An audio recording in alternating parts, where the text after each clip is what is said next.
maybe you just don't like taking baths, but you want to try a bath bomb, this is when you get a shower bomb. So what you do is, obviously you're going to imagine that this is, running in a shower. Ours is currently a worse mess than this, so I'm not demonstrating in the shower. So as the water is running, you have your hands wet and everything.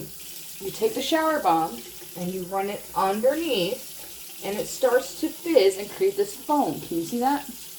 And this foam, you will wipe it off with your hands, and you use that to wash your body with. So see, this is all from just holding it, and you use that to wash up. And you see how it creates this rich, luscious lather, and it's so soft and so velvety and smooth. It may feel a little bit grainy at first, but the more you use it, the less it kind of feels that way, or at least to me it does. And then you just wash it off like normal. And afterwards, your hands feel so moisturized, or your body feels so super soft from the ingredients that I put in the shower bombs. And again, you can let this sit and dry, and you can get more than one use out of this.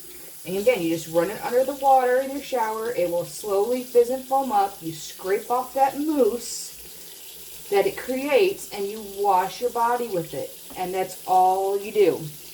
So you can use this as a body wash if you wanted to, because this will help get your skin clean and moisturized, just like soap will.